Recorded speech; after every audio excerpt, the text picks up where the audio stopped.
भगवान शंकर को प्रदोष के समय में, शाम के समय पर हम बेलपत्र, शमी पत्र, चावल समर्पित करेंगे। आप तो प्रयास करा करो,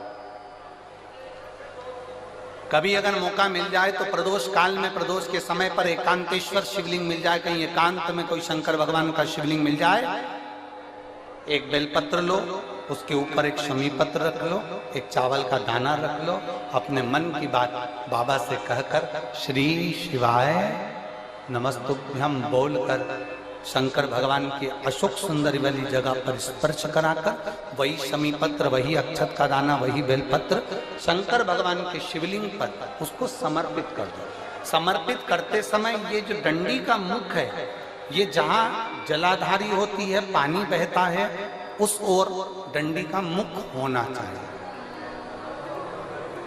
जिधर पानी बह रहा है उधर से करो।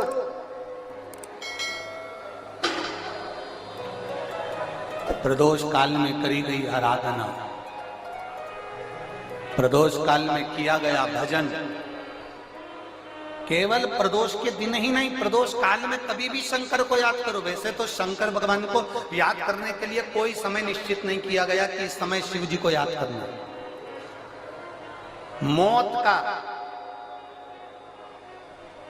मौत का और महाकाल का आने का समय कभी निश्चित नहीं होता।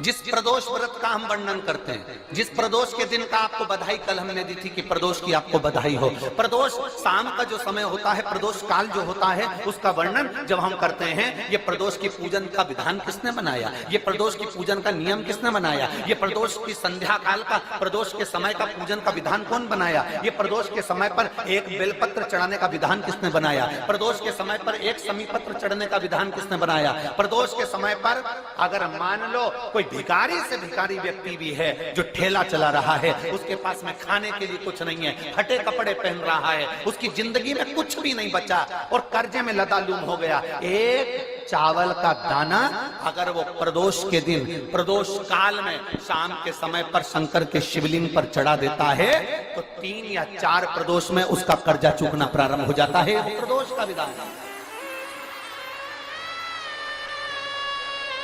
इतना ये प्रदोष का वर्णन करा किसने, इतना प्रदोष की महत्वता बताई किसने,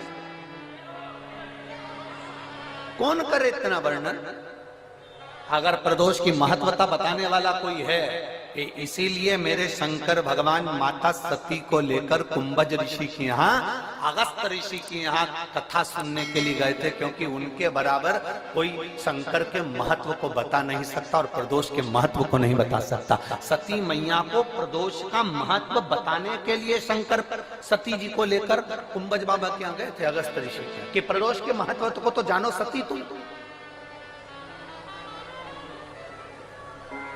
तुम प्रदोष के महत्व को तो सती जानो, तुम प्रदोष के महत्व को तो सती पहचानो कि प्रदोष का महत्व क्या होता है, प्रदोष काल का महत्व क्या होता है, प्रदोष के समय का महत्व क्या होता है। जिस समय पर सूरज डूब रहा हो, चंद्र प्रकाशित हो रहा हो, दोनों का मेल हो रहा हो, ना तो पूरा सूरज डूबा है, न पूरा चंद्र आया है, ना पूरा अंधेरा है, ना पूरा उजाला है, उस समय को प्रदोष काल कहा गया, उस समय को प्रदोष का समय कहा, प्रदोष काल कहा। अब कई लोग हमसे कहते हैं गुरुजी आप हमको प्रदोष का समय बताया करो कि प्रदोष काल किसको कहते हैं, प्रदोष का समय किसको कहते हैं। अब एक बात हम आप सबसे कहना चाहते हैं, जितने लोग आस्था चैनल पर सुन रहे हैं, जितने फेसबुक यूट्यूब पर सुन रहे हैं और जितने रेवाड़ी की इस पवित्र धरा पर कथा को सुन रहे हैं, आप सबसे एक बात कहना चाहेंगे, अगर हम समय देखकर बताएं आपको कि शाम को 6 बजे, 6:30 बजे, 6:30 पे लेकर 7:30 के बीच में ये समय है, या 5:30 से लेकर 6:30 तक का ये समय है, या हम तुमको बोल दें कि इतनी बजे ये समय प्रदोष काल का रहेगा या इतनी बजे ये समय रहेगा, तो देखिए कभी कभी ठंड का समय आता है तो दिन जल्दी ढल जाता है, कभी कभी गर्मी का समय रहता है तो दिन बहुत लेट ढलता है। इसलिए समय की गणना से मत चलो, आप तो ये अंदाजा लगाकर रखो कि दिन ढल रहा हो, अंधेरा होना शुरू हो रहा हो, सूरज डूब रहा हो, चंद्र प्रकाशित हो रहा हो, अंधेरा अपना काम कर रहा है, सूरज ढलता जा रहा है, दिन कम होते चले जा रहा है और अंधेरा थोड़ा बढ़ते चले जा रहा है। इन दोनों का जो मिलन का समय हो, अब वो कितनी भी बजे, आप तो बस उसके मिलन। अब प्रदोष काल की पूजन का विधान किसने बनाया? कोई आपसे पूछे तो क्या बताओगे? जम के बोलो जल्दी से। कौन ने बताया था? अगस्त ऋषि। सबसे पहले प्रदोष की पूजन कौन ने करी थी? अब कोई आपसे पूछे तो आपको उत्तर देना है। 12 ज्योतिर्लिंग में से एक ज्योतिर्लिंग है ओमकारेश्वर। कौन सा ज्योतिर्लिंग है? सब बोलो। ओमकारेश्वर। विंध्य नामक पर्वत पर वो ज्योतिर्लिंग विराजमान।